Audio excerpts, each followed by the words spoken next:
Summer passed by. The Sterling clan, with the insignificant exception of cousin Georgiana, had tacitly agreed to follow Uncle James' example and look upon Valancy as one dead. To be sure, Valancy had an unquiet, ghostly habit of recurring resurrections when she and Barney clattered through Deerwood and out to the port in that unspeakable car. Valancy, bareheaded, with stars in her eyes. Barney, bareheaded, smoking his pipe. But shaved. Always shaved now, if any of them had noticed it. They even had the audacity to go into Uncle Benjamin's store to buy groceries. Twice Uncle Benjamin ignored them. Was not Valancy one of the dead? While Snaith had never existed. But the third time he told Barney he was a scoundrel who should be hung for luring an unfortunate, weak-minded girl away from her home and friends. Barney's one straight eyebrow went up. "I have made her happy," he said coolly, "and she was miserable with her friends. So that's that." Uncle Benjamin stared. It had never occurred to him that women had to be, or ought to be, made happy. You pup," he said. "Why be so unoriginal?" queried Barney amiably. "Anybody could call me a pup. Why not think of something worthy of the Sterlings? Besides, I'm not a pup. I'm really quite a middle-aged dog. 35, if you're interested in knowing." Uncle Benjamin remembered just in time that Valancy was dead. He turned his back on Barney. Valancy was happy gloriously and entirely so. She seemed to be living in a wonderful house of life, and every day opened a new, mysterious room. It was in a world which had nothing in common with the one she had left behind, a world where time was not, which was young with immortal youth, where there was neither past nor future but only the present. She surrendered herself utterly to the charm of it. The absolute freedom of it all was unbelievable. They could do exactly as they liked. No Mrs. Grundy. No traditions. No relatives. Or in-laws. Peace, perfect peace, with loved ones far away, as Barney quoted shamelessly. Valancy had gone home once and got her cushions. And cousin Georgiana had given her one of her famous candlewick spreads of most elaborate design. "For your spare room bed, dear," she said. "But I haven't got any spare room," said Valancy. Cousin Georgiana looked horrified.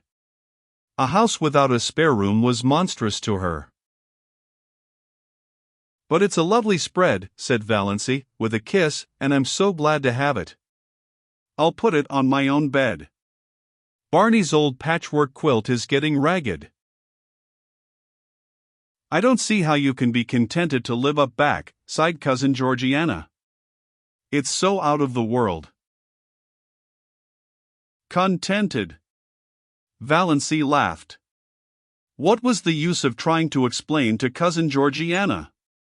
"It is," she agreed, "most gloriously and entirely out of the world." "And you are really happy, dear?" asked cousin Georgiana wistfully. "I really am," said Valancy gravely, her eyes dancing. "Marriage is such a serious thing," sighed cousin Georgiana. "When it's going to last long," agreed Valancy. Cousin Georgiana did not understand this at all. But it worried her, and she lay awake at nights wondering what Valancy meant by it. Valancy loved her blue castle and was completely satisfied with it. The big living room had 3 windows, all commanding exquisite views of exquisite Mistawis. The one in the end of the room was an oriel window which Tom McMurray, Barney explained, had got out of some little, old-up-back church that had been sold. It faced the west, and when the sunsets flooded it, Valancy's whole being knelt in prayer as if in some great cathedral. The new moons always looked down through it, the lower pine boughs swayed about the top of it, and all through the nights the soft, dim silver of the lake dreamed through it. There was a stone fireplace on the other side. No desecrating gas imitation, but a real fireplace where you could burn real logs. With a big grizzly bearskin on the floor before it, and beside it a hideous, red plush sofa of Tom McMurray's regime. But its ugliness was hidden by silver-gray timber wolfskins, and Valency's cushions made it gay and comfortable. In a corner a nice, tall, lazy old clock ticked, the right kind of a clock. One that did not hurry the hours away but ticked them off deliberately. It was the jolliest-looking old clock. A fat, corpulent clock with a great, round, man's face painted on it, the hands stretching out of its nose and the hours encircling it like a halo. There was a big glass case of stuffed owls and several deer heads, likewise of Tom McMurray's vintage. Some comfortable old chairs that asked to be sat upon. A squat little chair with a cushion was prescriptively Banjo's. If anybody else dared sit on it, Banjo glared him out of it with his topaz-hued, black-ringed eyes. Banjo had an adorable habit of hanging over the back of it, trying to catch his own tail. Losing his temper because he couldn't catch it. Giving it a fierce bite for spite when he did catch it. Yowling malignantly with pain. Barney and Valency laughed at him until they ached. But it was Good Luck they loved. They were both agreed that Good Luck was so lovable that he practically amounted to an obsession. One side of the wall was lined with rough, homemade bookshelves filled with books, and between the two side windows hung an old mirror in a faded gilt frame, with fat cupids gambolling in the panel over the glass. A mirror, Valency thought, that must be like the fabled mirror into which Venus had once looked and which thereafter reflected as beautiful every woman who looked into it. Valency thought she was almost pretty in that mirror. But that may have been because she had shingled her hair.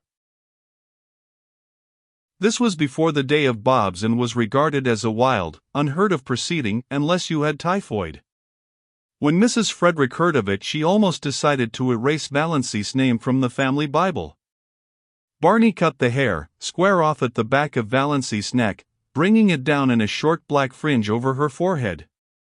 It gave a meaning and a purpose to her little, three-cornered face that it never had possessed before. Even her nose ceased to irritate her. Her eyes were bright, and her sallow skin had cleared to the hue of creamy ivory.